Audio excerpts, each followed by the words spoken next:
Olá, esse é o Que Passa, o programa de divulgação científica da UNILA, e hoje nós vamos conversar com a professora Mariana Cortez sobre o projeto de extensão Vivendo Livros. Bom dia, professora. Se apresenta para a gente, por favor. Bom dia, meu nome é Mariana Cortez, eu estou na UNILA desde 2014.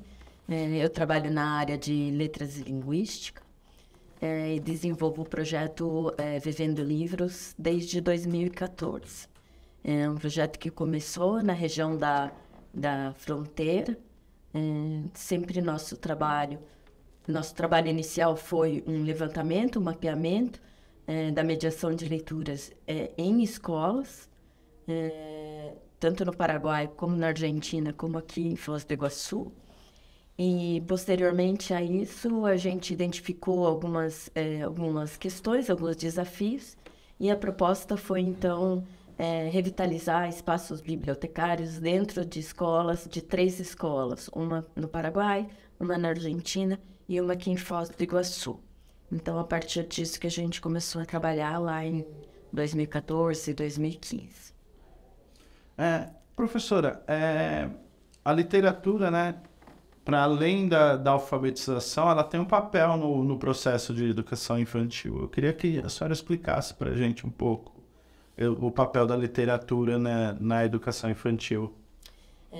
A literatura, não só na educação infantil, mas em toda a formação do ser humano, segundo um crítico literário bastante importante aqui no Brasil, que é o professor Antônio Cândido, ele diz que a literatura ela tem que ser um direito universal de todas as pessoas, né? A literatura e as artes. Sempre gosto de falar em literatura de forma mais ampla, literatura e as artes. E ele vai dizer que é uma necessidade humana. E que, portanto, um pouco naquela música do Titãs, né? Diversão e arte. A gente não quer só comida, quer diversão e arte. No sentido de não só querer, mas ser necessário para a constituição da nossa humanidade. E aí ele vai dizer que a literatura, ela humaniza porque ela não trata só de coisas positivas, nem só de coisas negativas. Ela trabalha os dois lados, né? Então, um autor que escreve, ele não escreve desmotivado. Ele sempre escreve porque ele quer falar alguma coisa, né? E humana. E a gente vai ler nessa perspectiva, né?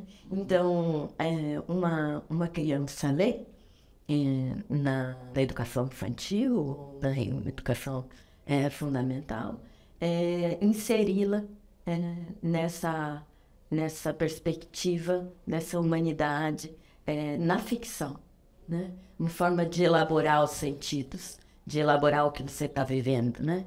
Então, é a partir dessa perspectiva que o projeto Vivendo Livros atua nas escolas. Professora, e quais são os gêneros mais comuns para esse aprendizado, né? E aproveitando que a professora falou que tem experiência nas 3 cidades aqui da fronteira, existe diferença nesses gêneros em cada região, né? Por questões culturais ou são meio que parecidos? É assim, de maneira geral, na América Latina, entrou essa teoria dos gêneros que a gente chama, né? Então, uma forma de letramento, que eles vão dizer, como é que a gente insere a criança, mesmo mais adolescente, e mesmo maior, até o ensino médio. Como é que a gente insere esse estudante no universo dos gêneros? Porque nossa vida está permeada por gêneros, seja um anúncio publicitário, seja um portal de notícias. No portal de notícias tem a notícia, mas tem o artigo de opinião, por exemplo. Então, como a nossa vida ela é cercada por gêneros, veio uma teoria muito forte a partir dos anos 90. Veio essa perspectiva dos gêneros por letramento. Eu, particularmente, acho essa teoria que ela vai, de alguma maneira, limitando muito o espaço do literário. Então, ela fica uma metodologia em que você tem uma abordagem técnica.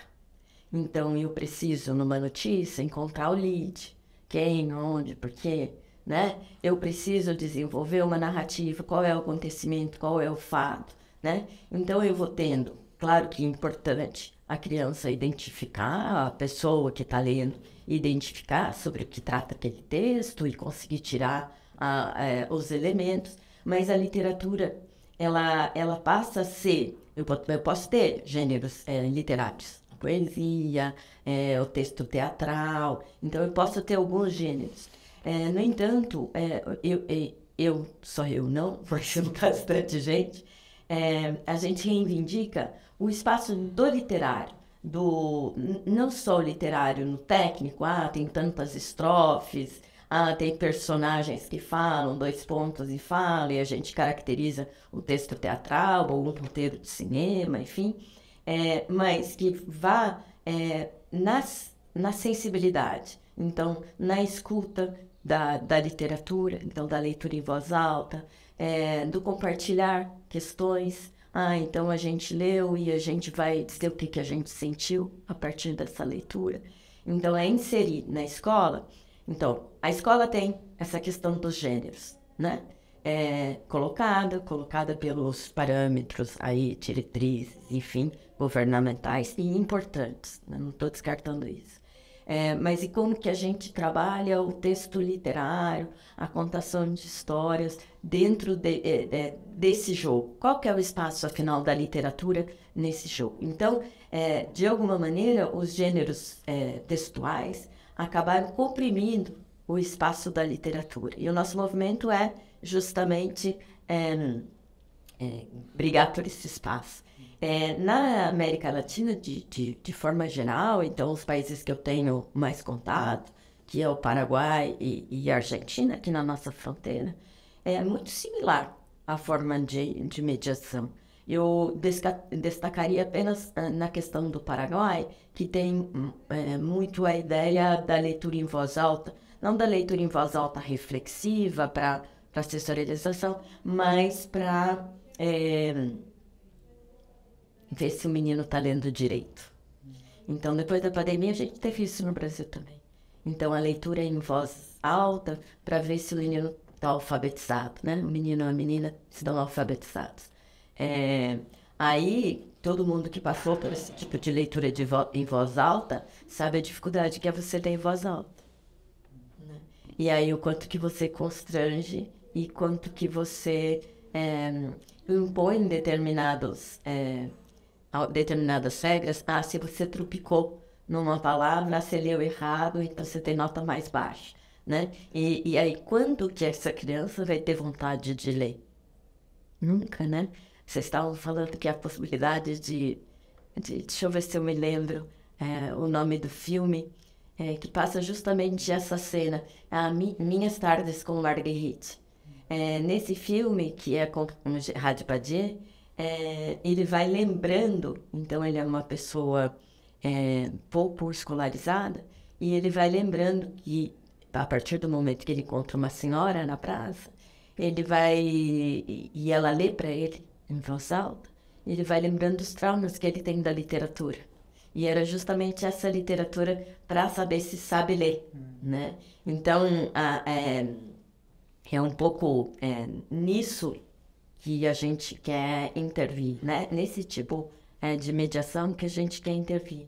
Ao longo do processo, desses tantos anos que a gente está com o projeto, a gente sempre faz adaptações, porque quando a gente vai para a escola, a primeira coisa que a escola pede para a gente é quais os gêneros que vocês vão trabalhar, né? E aí a gente tem que, claro, você está em diálogo com a escola, no projeto de extensão, você não pode chegar lá e falar assim, olha, a gente não vai trabalhar gênero nenhum, a gente vai ler os livros que a gente acha que são bons. Não, a gente acaba entrando nisso, né? No passado a gente desenvolveu um projeto que eu considero muito legal, que foi a partir de um projeto da professora Jorgelina, que era o espanhol nas escolas. E aí a gente, a professora tinha lá, a escola tinha lá tais e tais e tais gêneros para trabalhar. E a gente foi adaptando na questão não da leitura, da literatura, mas na produção textual. Aí a gente adaptava para os gêneros. A senhora falou, né, que trabalha com os 3 países, né, aqui da nossa fronteira, e que teve trabalhou junto com um projeto de espanhol, né, da professora Jorgelina. Eu queria saber se há características comuns na literatura infantil latino-americana como um todo, né? A gente tem, no início, se a gente for para a história da literatura infantil, no início a gente tem alguns precursores. Eu vou falar um pouco mais daqui, do Brasil e da Argentina, que talvez eu conheça mais. Eu conheço um pouco da colombiana e cubana.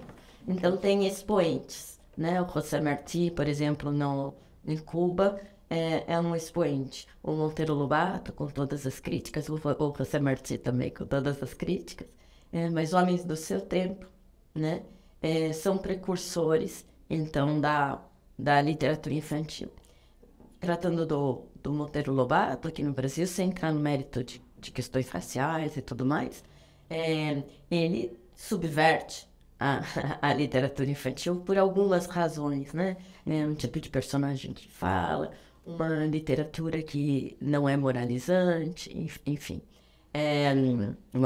A boneca que fala. E aí, a partir dele, e nos outros países vai acontecer a mesma coisa, a gente vai tendo, a partir desses precursores, uma mudança ali no começo do século XX, a gente vai tendo uma mudança do tipo de literatura apropriada ou voltada para a criança. Porque até então era uma literatura moralizante, e por isso que os contos de fadas, fábulas, serviam muito bem. Porque no final da fábula tem lá, se você desobedecer a mãe, vai acontecer isso, isso e isso. Então era uma literatura para ensinar. A partir desses precursores que começaram a colocar mais na literatura infantil o que a gente entende por literatura, a gente começou a sair dessa literatura moralizante e desenvolver, então, uma literatura própria. Nesse momento, entra em toda a América Latina, a partir dos movimentos que vão acontecendo na literatura em geral também, o resgate de nós temos uma literatura infantil latino-americana, nossa, ou não, né? E sim, nós temos. E a gente começa a ter uma literatura muito interessante quando a gente começa a ter artistas plásticos e autores de literatura trabalhando juntos. Aí sim, um gênero que se chama no Brasil de livro ilustrado, mas que chama nos países hispanos de livro-álbum. Nesse tipo de livro em que eu tenho as artes plásticas e o texto literário, a gente vai tendo uma riqueza e um distanciamento bastante efetivo dessa ideia da literatura moralizante. Professor, tem uma polêmica agora, pelo menos na internet, né? Não sei se na parte acadêmica está tendo, que é sobre a questão do Maurício de Souza ser indicado à Academia Brasileira de Letras, né? Aí o concorrente teria dito que o gibi não é literatura, aí está tendo toda aquela discussão de muita gente falando que aprendeu a ler através dos gibis. E aí eu queria saber qual que é a contribuição dos gibis para o aprendizado. Você sabe que essa é uma questão polêmica desde sempre, desde que a literatura de massa, os gibis de entretenimento lá atrás, com os super-heróis, sempre foi um problema. Se a gente pega as pessoas que pensavam leitura lá atrás, nos anos 50, 60, eles vão dizer que o grande inimigo da leitura é a história do quadrinho, os gibis. Por quê? Porque distrai, porque a ilustração distrai. E que a leitura é séria e compenetrada e introspectiva, e que, portanto, a ilustração seria a grande inimiga, a grande vilã. Não é verdade isso. Porque se eu penso a literatura como uma coisa, como algo mais amplo do que o texto literário propriamente, o texto verbal, e se eu penso arte, eu não posso descartar a imagem. Né? O Maurício de Souza, por exemplo, é um autor em que ele produz o texto verbal e produz o texto visual. Então, ele faz os quadrinhos. Eu dizer que ele não é um autor é muito radical, né? Ele não é de texto verbal, ele é um artista de objetos que a gente chama de sincréticos, em que a palavra e a imagem dialogam. Se eu falasse que a história em quadrinhos não é literatura, vai ser uma discussão até hoje. Se eu falasse que a história em quadrinhos não é literatura, eu não poderia, como eu que estudo os livros ilustrados, né? Então, dependendo da qualidade, por exemplo, tem os quadrinhos para adultos, que são fenomenais, né? Que trazem muito do cinema para dentro do quadrinho. E esse diálogo quadrinho e cinema é muito profícuo, né?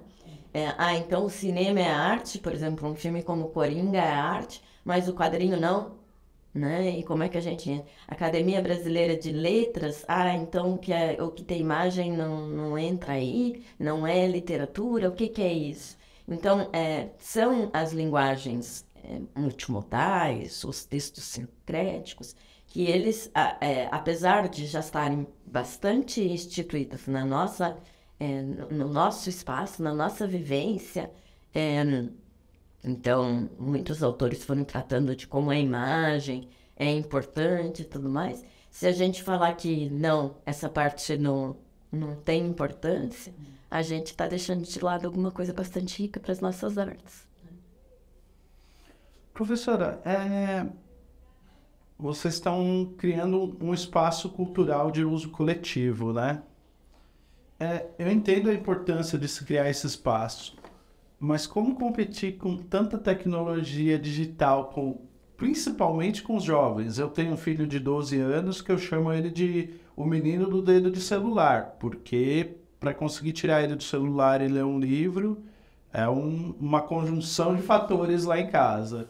E eu queria saber como que é essa disputa, né, do ultra tecnológico que está ali na ponta do dedo que ele pode se distrair com a leitura, que é uma atividade que demanda concentração, ficar quieto num lugar. Como que é a dificuldade de criar esse espaço e trazer o público, né? Porque criar um espaço não é talvez o mais difícil. O mais difícil seria fazer com que o público usufrua desse espaço. Essa é a grande questão, né? A nossa inspiração para a questão das bibliotecas surgiu com estudantes aqui da Unila. Na minha concepção, e na concepção basicamente do Brasil, a biblioteca escolar, te dando para cá sim, mas a biblioteca escolar ela tem uma outra característica, né? Ela vai sendo meio um depósito de livros, ela é o lugar do castigo. E aí, quando eu fui fazer o mapeamento, eu fiz mapeamento em 4 escolas de cada uma das cidades aqui da fronteira. E aí, a gente foi vendo a questão de como eram os livros lá, como que eram as aulas que os professores davam. E eu tinha 2 estudantes bolsistas colombianos. E eles falaram assim para mim: professora, tá tudo muito bom, muito bem, mas a gente precisa de biblioteca nessas escolas. Eu falei: como assim?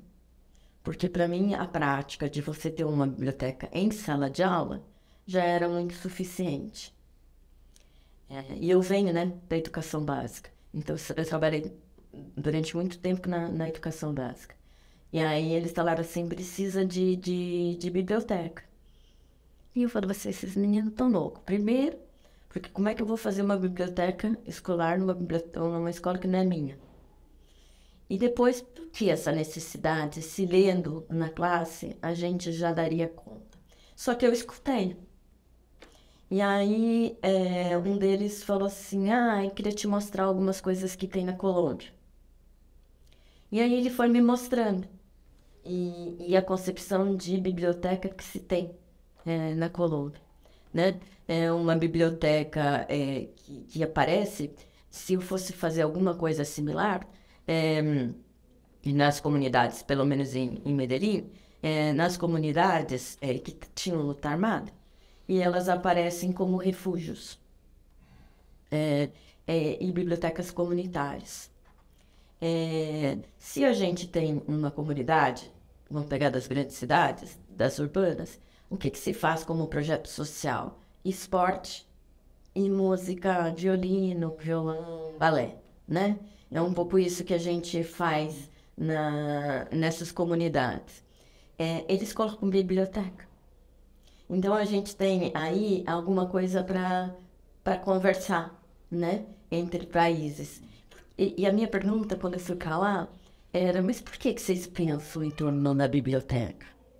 E aí a pergunta que eu vinha para cá é por que a gente pensa em torno desses centros de formação de profissional das artes, né? A gente, de alguma maneira, quer formar um bailarino, a gente quer formar alguém que toque violino, e aí quando sai na televisão, é porque aquela pessoa teve uma projeção naquela área e tudo mais, ou virou um jogador de futebol, ou sei lá, né? Ah, como é que a gente tirou um ou outro da comunidade e a gente salvou essas pessoas? E lá eles fazem a biblioteca como encontro. Eu vou para a biblioteca desde o início, às vezes desde a barriga da mãe, para me encontrar com pessoas.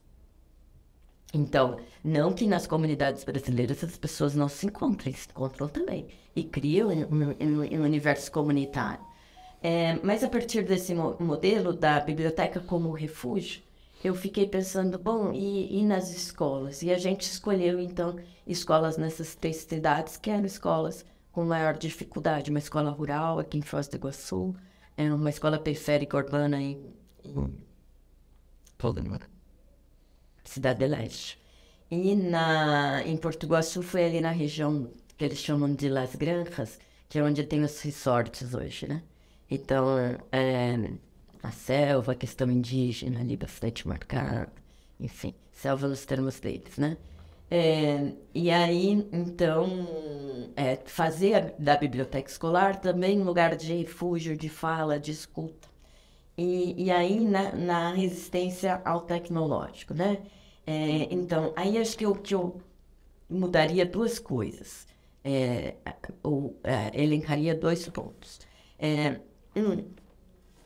Que a gente tem uma visão sempre muito da nossa perspectiva, da nossa classe social, que nós podemos dar para os nossos filhos um celular, um tablet e um acesso à tecnologia grande. Na Vila C, por exemplo, eu tenho uma parte que sim, tem acesso ao celular, né? E eu tenho outra parte que não, né? Então, e aí vem sempre, então a biblioteca da Vila C, que a gente está dentro da Estação Cultural da Vila C, vem sempre aqueles projetos, vamos colocar vários computadores, vamos colocar vários computadores na biblioteca, e aí eu fico super reticente com isso, né? Mas, ao mesmo tempo, a gente não consegue atingir os mais jovens. Então, é biblioteca para infância e juventude iguaçuense. As crianças a gente traz, porque criança gosta muito de escutar história. Agora, os adolescentes a gente não atinge. E aí eu venho pensando em como inserir a tecnologia. A gente não pode ser inimigo da tecnologia. Mas a gente pode pensar assim, bom, assim como dos quadrinhos, a gente não pode ser inimigo. Mas como é que a gente traz? Por exemplo, os jogos, que de hoje está tão falado, pela questão... Sempre esteve. Eu me lembro de um como é que chama isso? Um atentado? Que teve nas escolas agora. Como é que chama isso? Tem tentado. Um atentado, mas tentou e deu certo, né? Um ataque.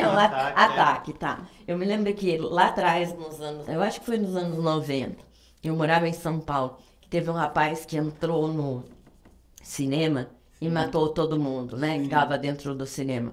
E a discussão veio à tona. Foram os jogos eletrônicos. E aí, bom, fica mais fácil, né? Dar essa resposta. É muita violência e tal. Mas a violência elabora, né? Então, eu não estou dizendo que porque é difícil a gente fazer muito assertivo e dizer, o menino matou por causa disso. O outro agrediu o colega por causa disso. É difícil de a gente falar, acho que é mais amplo, é mais complexo que isso, né? Mas os jogos acionam, até onde eu entendo, muito da nossa ficção. E talvez o que a gente tenha que falar para as nossas crianças, para os nossos adolescentes, é que é legal que a gente pode brincar com a ficção. Que você pode ser um personagem. Esse não é você, viu? Esse é o personagem, né? E essa entrada e saída do personagem é algo interessante pra gente, que é o exercício do teatro, por exemplo. Você entra e você sai. Então, assim, não é que você entra e fica lá eternamente, né? Ele tem que ter o clique. Então, o que a gente tem que pensar, e tem gente pensando melhor do que eu, é como fazer mediação de leitura literária na tecnologia. Professora, aproveitando, né, que a gente tocou nesse tema das coisas mais modernas, eu não sei se ainda né, porque faz muito tempo isso, mas eu lembro que para estudar para o vestibular, a gente tinha uma lista de livros,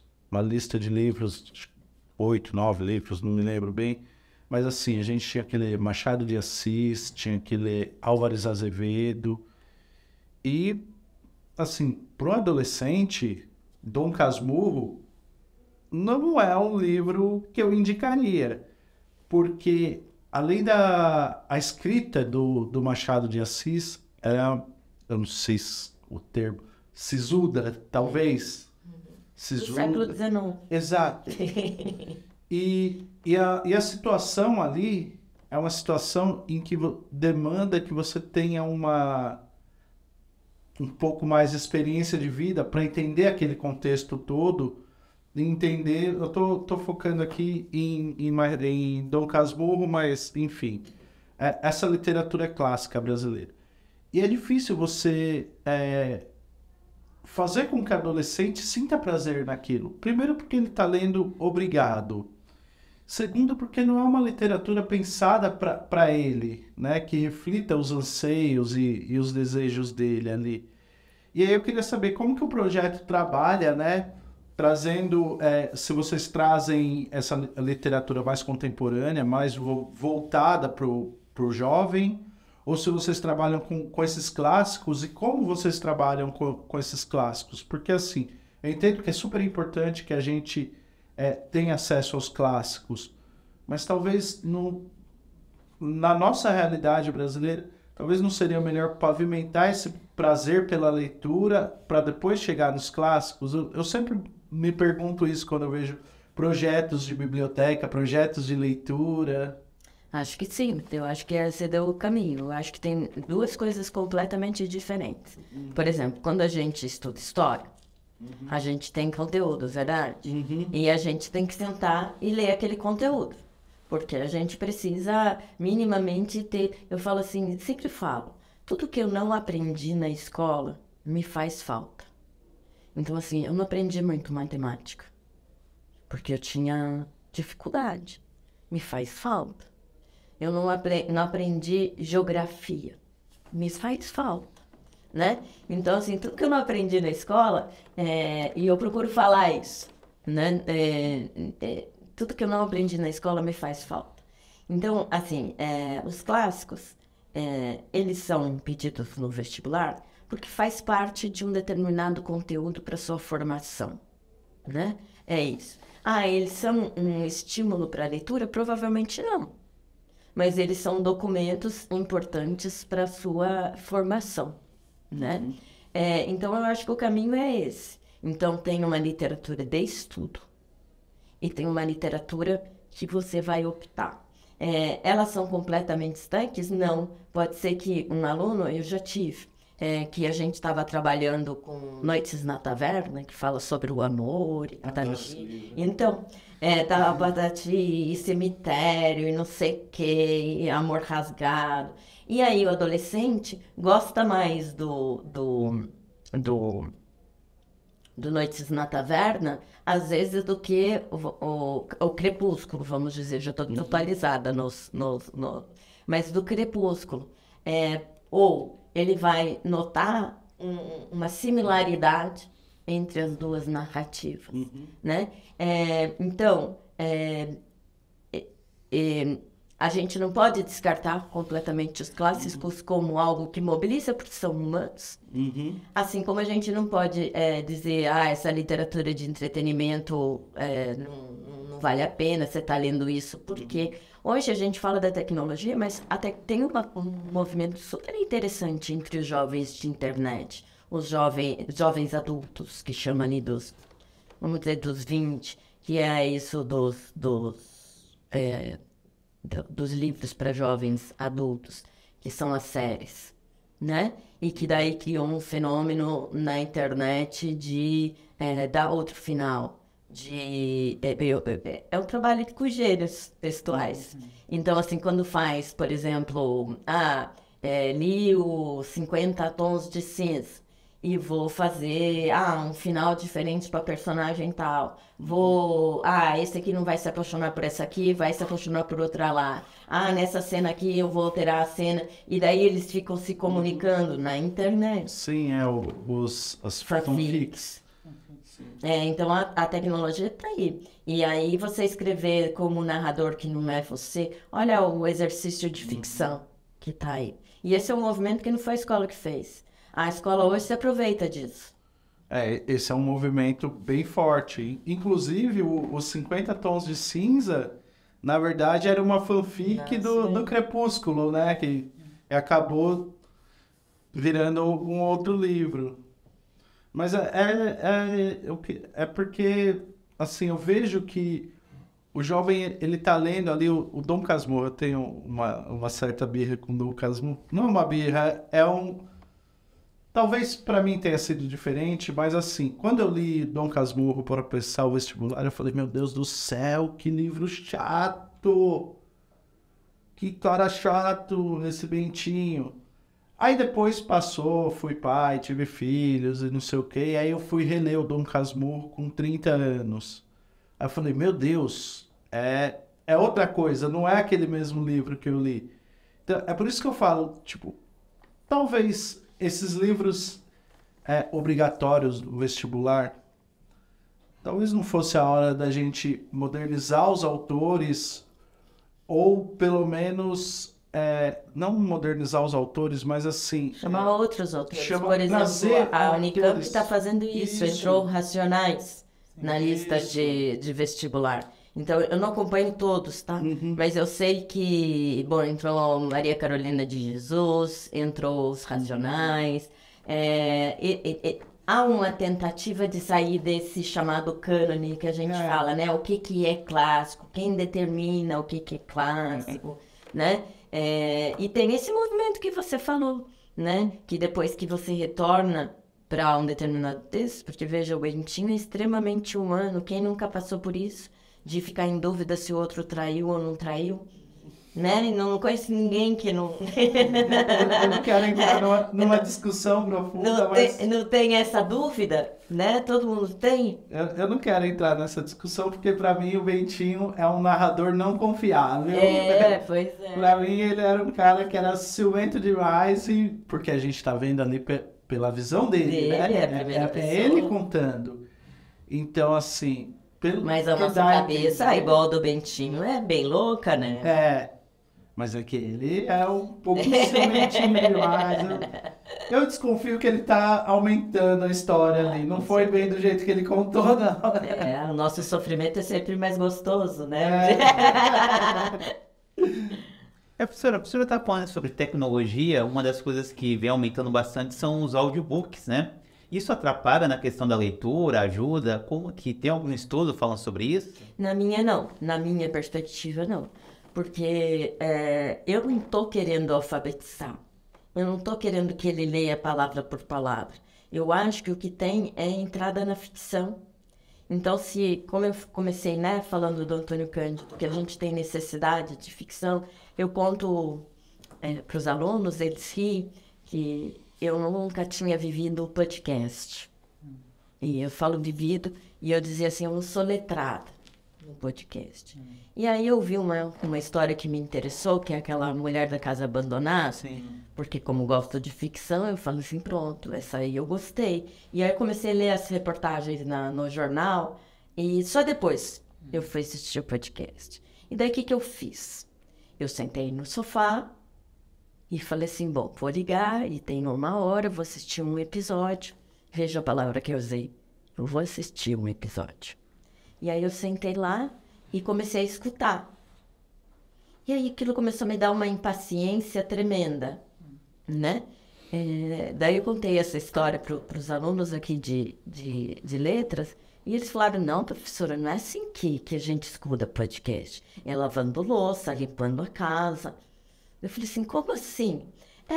É assim, tipo novela de rádio, né? Que era antigamente. Só que eu não era letrada, então eu me portei como se eu fosse assistir um filme, né?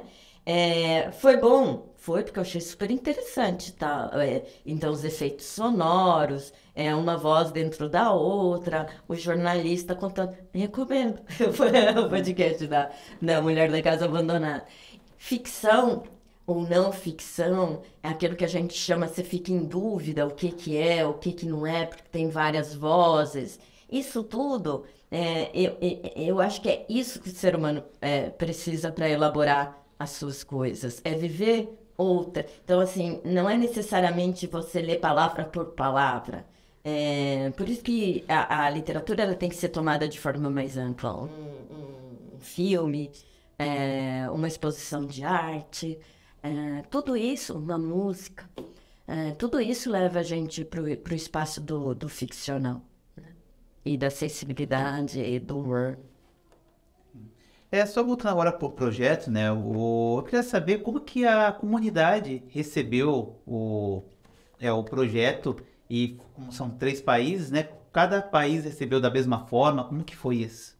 Não, assim, a gente começou a gente começou lá em 2014, fazendo mapeamento. A gente escolheu uma escola em cada país e a gente escolheu pela vulnerabilidade da escola. Sei que não fala mais assim, mas enfim. Aí, no Brasil, a gente começou a trabalhar em 15 e 16. Era uma escola na zona rural, no Alto da Boa Vista. Ali era uma escola super pequena. Ela não chegava a ter 50 alunos. E ela tinha 2 professoras em salas multisseriadas. E o espaço que eles designaram para a gente era um tipo posto de correio. E também quando o ginecologista passava na comunidade, era ali que ele fazia os exames, então tinha um banheirinho. Ali a gente propôs a biblioteca. A gente tinha um vínculo com essas crianças muito grande, porque você ia lá, a gente ia toda semana, e a gente ia criando um vínculo muito grande. E à medida que a gente ia lendo para eles, a gente ia conhecendo a comunidade. Então, eles iam falando, esses dias mesmo a gente estava comentando, eles iam falando o que era viver no campo, porque era mais barato, porque eles tiravam a comida da terra, e eles iam contando para a gente. E as bolsistas até se surpreendiam porque eles não queriam sair do campo, não tinha aquele movimento, pelo menos ali aquelas crianças, né? Não tinha esse movimento de querer sair do campo. No Paraguai, era uma escola na Baixada ali então aqui está o centro comercial, era na Baixada, ali perto do rio, e uma escola também que era muito difícil a escanada, mas uma escola grande, de mais ou menos 300 estudantes, média aqui para o Brasil, né? E ia até a secundária. Mas a gente trabalhava com os menores. Mas uma escola em que as crianças eram vendedores de meia no centro comercial, tinham uma proximidade com o português e brincavam, mas falantes de Jopará. E aí era muito um posicionamento nosso de descoberta de como é que a gente, na mediação de leitura, nessa mediação cultural, como é que a gente ia falar com essas crianças que não adiantava a gente ser hispano-falante, porque elas traziam o Jopará.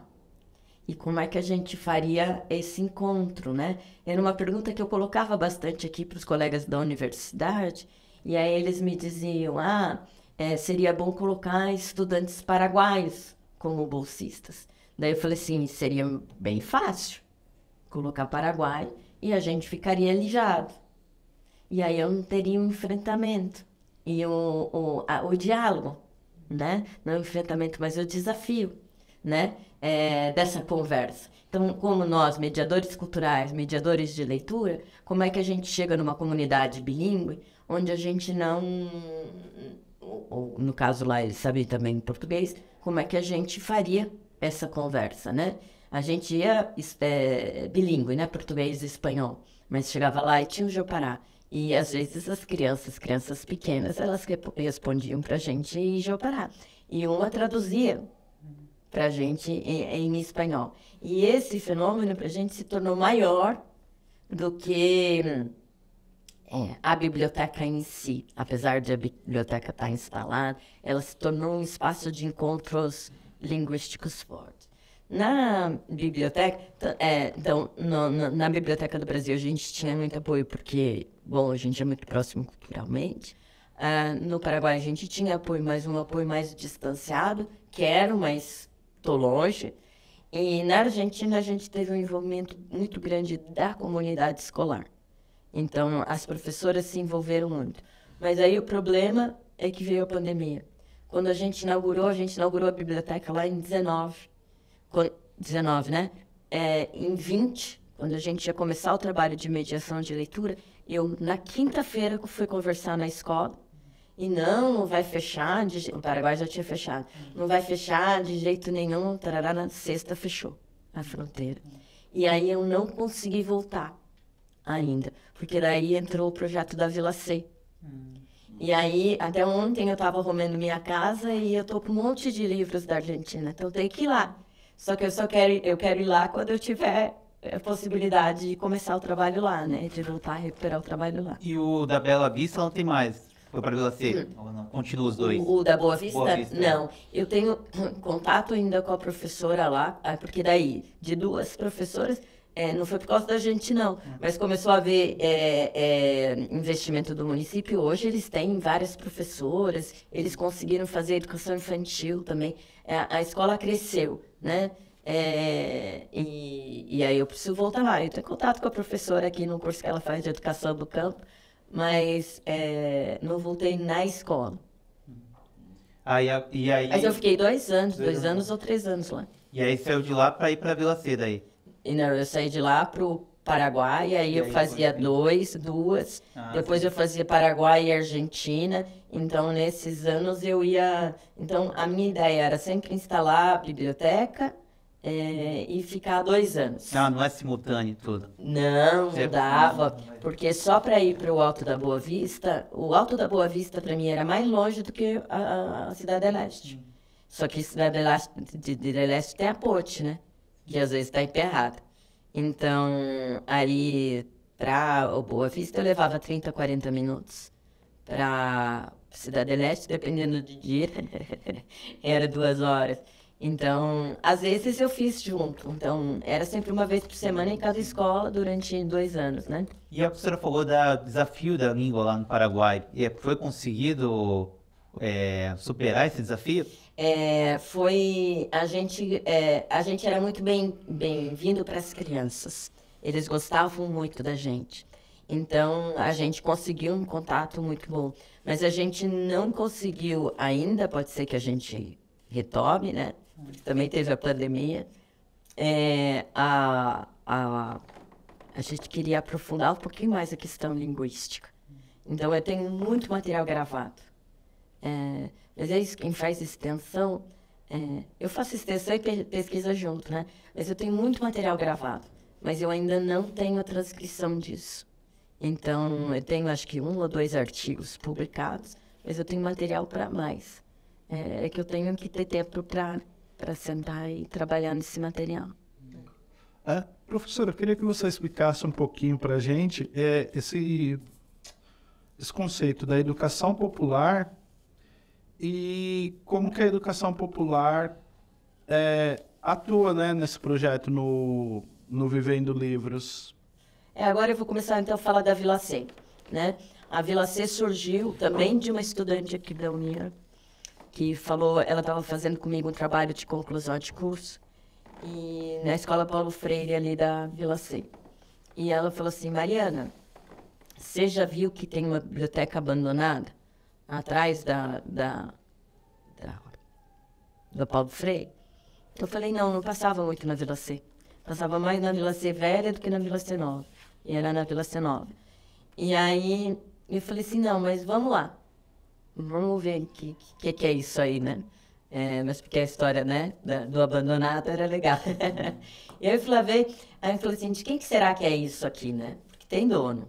A gente só precisa descobrir quem é. E aí falava assim, é da Fundação Cultural. Outro, é da prefeitura, não, foi um projeto do governo estadual. E aí eu cheguei na Fundação Cultural e fui perguntando e tal, e aí o terreno era da prefeitura e a edificação era do governo do estado.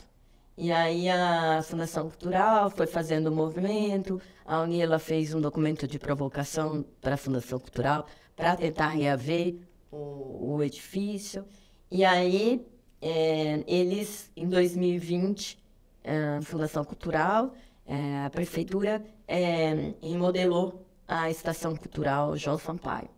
E dentro da Estação Cultural João Sampaio, a gente tem a Biblioteca para a Infância e para a Juventude Iguaçuense. E esse é o projeto de extensão da Unila. Então, a gente tem ali esse espaço que também veio junto com a pandemia. E a gente teve que buscar alternativas. E a gente tinha que buscar alternativas porque a gente tinha fomento externo. Então, a gente tinha ganhado um prêmio de um prêmio Ajudas da Colômbia, que chama Ajudas 2020, e a gente precisava ter resultado. E aí a gente começou a fazer um trabalho nas casas. Já que a gente não podia reunir pessoas, a gente preparava kits de mediação de leitura, que eu dizia para as bolsistas, não pode ser o kit da escola. Não me venham colocar exercício para as crianças fazerem, que não vai ser isso. Então, a gente procurava sempre o livro e algum trabalho de expressão artística. E aí, a gente circulou e a gente tentou que essas pessoas se conversassem a partir de caderninhos que a gente ia colocando e que ele mandava recado para o colega, para o vizinho.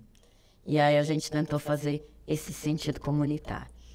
Hoje, a Estação Cultural, ela tem uma funcionária, é interessante essas coisas, que eu falo, essa funcionária é a mediadora cultural.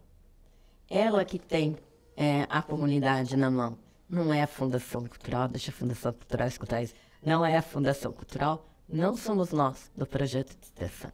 Que tem a funcionária da estação, que é funcionária da limpeza. Ela tem toda a comunidade na mão. Então, é ela que a gente... São essas pessoas que fazem os espaços serem diferentes. Na Escola do Campo, a gente tinha uma professora leiga, que ela estava estudando. E ela tinha um trabalho com as crianças que era muito mais efetivo. Pode ser que ela não soubesse um conteúdo exatamente como a Secretaria de Educação queria que ela soubesse, tanto que ela foi afastada. Assim como essa funcionária, ela não tem a formação para ser uma gestora da Estação Cultural, da Fundação Cultural lá, mas é ela. A mediadora cultural, né? Então, é isso que é o trabalho popular. Nós, da universidade, nós somos agente externo. A gente dialoga, né? Mas quem faz é a comunidade. A gente ainda não tem. Qual que é o nosso papel na Vila C ou nas escolas? Provocar. E dizer, olha, isso aqui é de vocês, né? Tomem conta.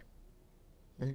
Eu acho que essa aqui essa conversa que tem que ter na comunidade. Professora, e quem que participa do projeto a professora falando comunidade, né? Mas comunidade é meio amplo, né? E quem que de fato seria, tipo, o público-alvo desse projeto? Da Vila C? Da Vila C. Da Vila C é os moradores do entorno. A gente consegue mobilizar todo o entorno? Não. A gente tem fluxo de usuários? Já não. Porque eu acho que é mesmo longo prazo. é o boca a boca, é você ir ali conversar na comunidade, na igreja. Como eu falei, o que os moradores da Vila C queriam naquele espaço da biblioteca abandonada? Uma casa funerária. Esse era o desejo da comunidade. Então pode falar assim, bom, atendendo ao desejo da comunidade, vamos fazer uma casa funerária. E é totalmente legítimo, eles precisam enterrar as pessoas, e é só aqui no centro. Eu brinco, as minhas crianças da Vila C, as crianças da Vila C, não sabem que existe Vila A. Eles sabem que existe o centro, mas a Vila A não. E eles não vão na Vila A. Eles podem saber o nome, mas não vão na Vila A. E aí, assim como eu acho que o pessoal da Vila A não conhece a Vila C, né? A Vila B nem sei, porque nem eu conheço. Mas o que você tinha perguntado mesmo, Ferti? É sobre quem que está participando do projeto, qual seria o público-alvo? O meu público-alvo da biblioteca é crianças e jovens dali, da Vila C. É esse o público que eu quero. Na verdade, eu quero ir ampliando para a Zona Norte. Né? Então, eu quero pegar bairros Cidade Nova, Belvedere, esses bairros aqui, talvez o Porto Belo. Mas daí eu tenho que crescer um pouquinho mais e eu preciso de parceria.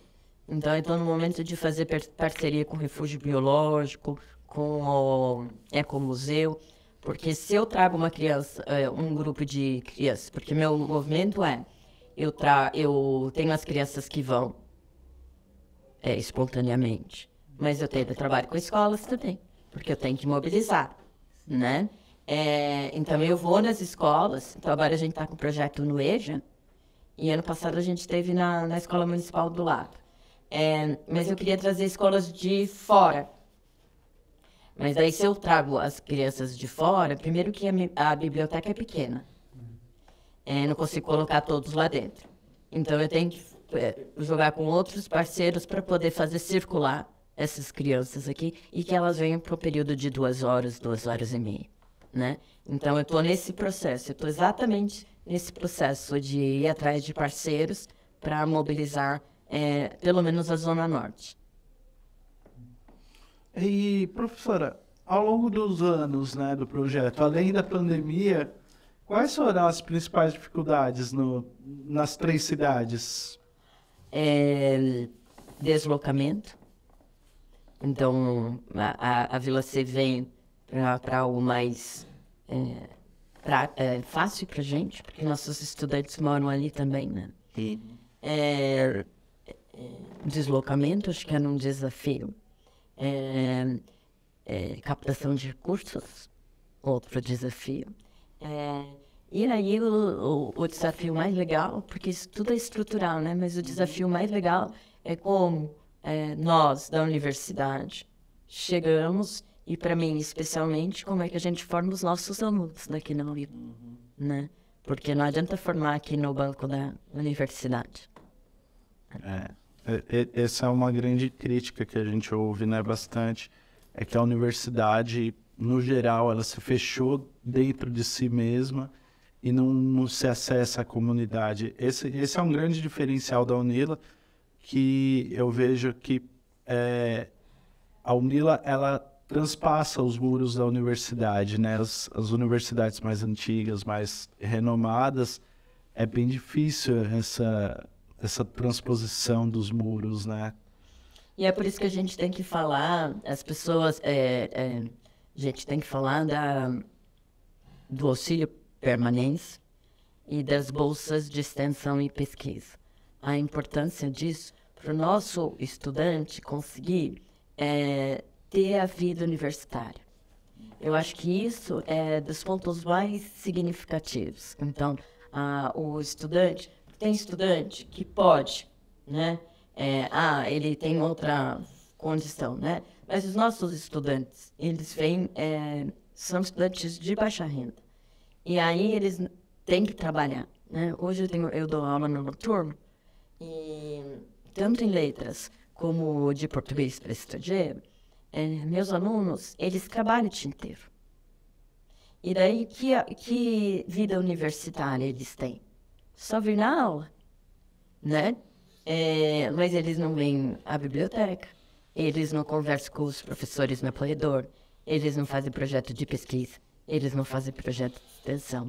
É uma formação? É uma formação, mas podia ser muito mais rica, né? Então, eu falo da importância de um investimento para que o estudante tenha uma formação universitária no sentido da palavra.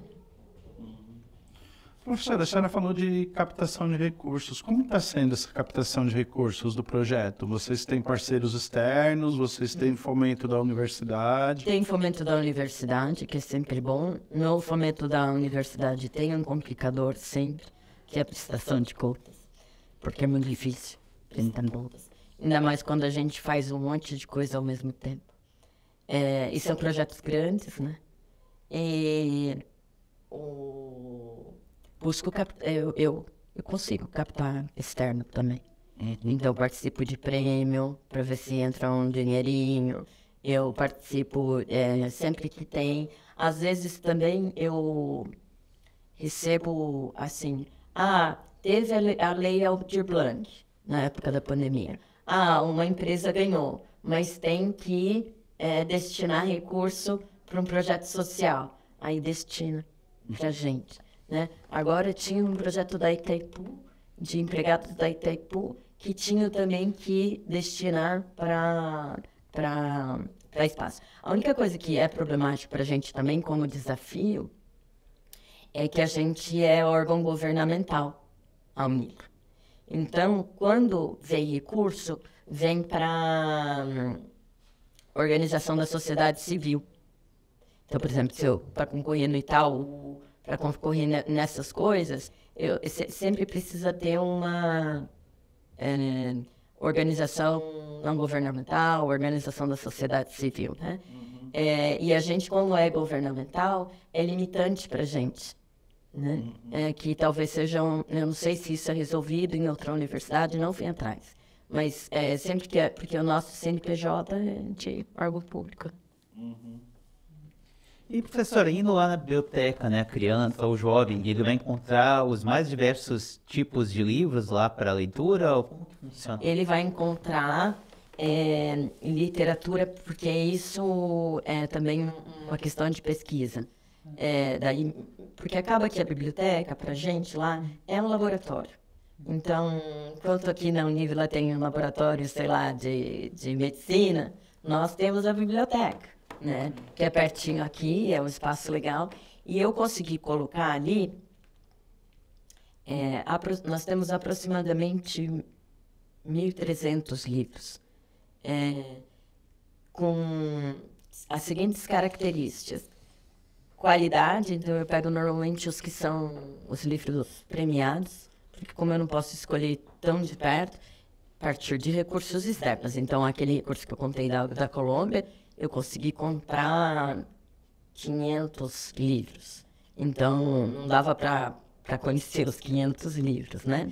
Mas daí eu via a questão da premiação, ou alguma resenha de pessoas que eu confiava para indicação de livros. São livros contemporâneos e com diversidade de temática, dando ênfase para as temáticas raciais, de gênero, de ambiente.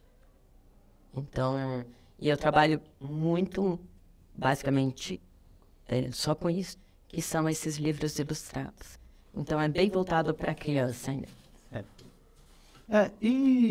Vocês trabalham com aqueles livros paradidáticos, assim, aqueles... muito... O seu da escola. Nosso objetivo na biblioteca é fugir da escola. Trazendo a escola. E eu queria entender, professora, a gente falou do projeto, tudo, mas assim, como que essa comunidade, vou colocar aqui a comunidade da Vila C, mas enfim, qualquer uma das comunidades em que o projeto atua,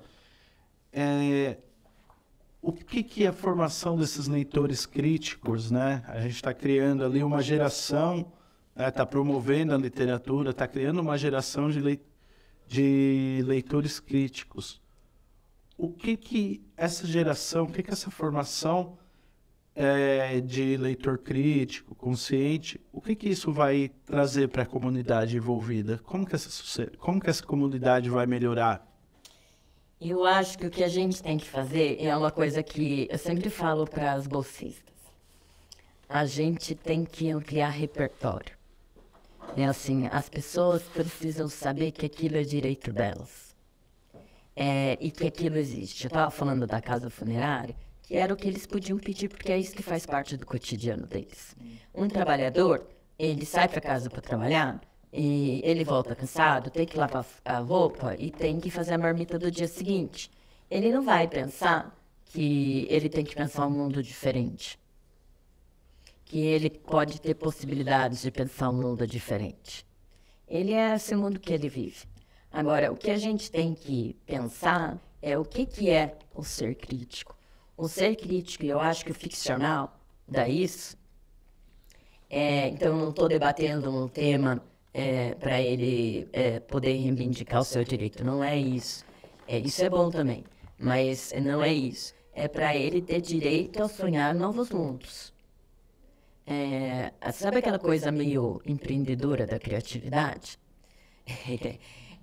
Você só consegue ser um empreendedor se você consegue pensar fora da caixinha, não é isso? Você só consegue pensar fora da caixinha se você tem a possibilidade de sonhar. Se você é um trabalhador, você não tem possibilidade de sonhar. Então, quando você pergunta ali na Vila C, e o que você quer ser quando você crescer? Eu quero ser advogado, porque eu quero ser rico. E você sabe que tem que fazer faculdade? Sei. Onde? Na UDC. Por quê? Porque é a universidade que tem aqui, a faculdade que tem aqui. Mas eu devo falar assim, mas você não sabe que tem faculdade que não paga? Tem. Né? Então, assim, eles já pensam de que eles vão estudar numa privada, porque é isso que faz a realidade deles. E eles pensam no que eles veem como perspectiva, que é o advogado, nem médico, né? É o advogado. Essa ideia de que eu preciso entrar no esquema, eu preciso ser do esquema. Ou eu não vou estudar, porque eu preciso trabalhar. Então, eu acho que o que a literatura faz, o que a gente tenta fazer lá, é dar possibilidades da experimentação, da entrada em outros universos, de sonhar, de estar na fantasia, de acionar o imaginário, porque é aí que está a criatividade, é aí que você pode atuar na vida, na sociedade. Né? E é por isso, talvez, que com crianças e jovens. Não que no EJA é muito legal de trabalhar também. Porque eles se emocionam muito. Quando você lê uma história no EJA, eles choram.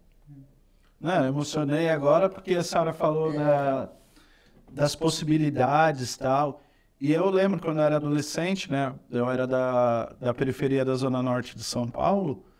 E eu não imaginava que qualquer pessoa podia estudar na USP, por exemplo, depois que eu já estava na universidade particular, tudo, que eu falei, tem universidade pública e tal, porque você está ali na comunidade, você não tem o conhecimento mesmo das possibilidades. É bem interessante, é bem necessário esse projeto, né? Porque eu morei muito tempo ali na Vila C também. Então você vê mesmo que, mesmo as pessoas adultas, elas não veem outra possibilidade além daquela de trabalhar, vir e sobreviver, né? E trabalhar ali, o que é o repertório? Por isso que eu falo a ampliação de repertório. O que é o repertório? Trabalha, né? Porque tem a vida cotidiana da casa e a igreja, né? Então, assim, o pouco de ficção que tem, guardado todo o respeito às religiosidades, mas o de pensar fora do cotidiano é a igreja. né? É a Bíblia lá, né? Então, isso, talvez a gente tenha que ampliar esse repertório. Então, quando dá aula de violão, dá aula com música diferente, né? Não forma para tocar na igreja. Forma ampliando o repertório, traz uma música esquisita. Né? Vou fazer artes plásticas. Não preciso fazer pompom. Não preciso fazer uma florzinha na parede. Não dá para fazer uma coisa diferente, uma coisa esquisita, uma coisa, né? Então, assim, sair um pouco, que é um desejo da escola também, daquele papel, não sei se vocês conhecem o EVA, que tem um monte de escola que fica desenhando florzinha, porque ele é perfeito. Eu posso fazer uma florzinha perfeita, eu posso fazer o barquinho perfeito, eu posso fazer a Mônica perfeita. Né? Só eu ter a habilidade ali de riscar, então não vai ficar só que eu consigo fazer direitinho, fica bonito, né? Bonito para esse plástico, né? Então, aqui o parquinho é de plástico. Toda escola tem parquinho de plástico, não tem? A UEVA é plástico. Aí ele vai no shopping center, os brinquedos são de plástico. Ele chega em casa, os brinquedos são de plástico. Ninguém mexe com o rugoso, ninguém mexe com o gelatinoso, ninguém mexe... Ninguém, né? Então, essa coisa plastificada é que a gente tenta alterar um pouco. A senhora falou das igrejas, né? Alguma igreja já tentou uma aproximação com um projeto, ou o projeto se mantém distante? Porque, assim, a senhora falou bastante, falou agora nessa fala das igrejas, e as igrejas são um grande aglutinador comunitário, né? Mas eles não se interessam... Eles não, mas eu acho que tinha que ser um movimento nosso. Tinha que ser a gente estender a mão. Eu acho que teria que, porque qual é o interesse que eles têm de se aproximar da gente? Mas a gente tem interesse em se aproximar. O que eu tenho muito lá é que essa comunidade, ela é religiosa. Sim. Então, assim, esses temas, eles aparecem, né? Então, nas conversas, é um tema presente. Mas ir até a igreja ainda não fui, mas era uma coisa que eu pensava, penso ainda. Bom, esse foi o programa que passa dessa semana com a professora Mariana Cortez. Se você ficou com alguma dúvida, deixe sua pergunta aqui na caixa de comentários. Não se esqueça de deixar o seu like nesse vídeo, se inscrever no canal e ativar as notificações. E até a semana que vem.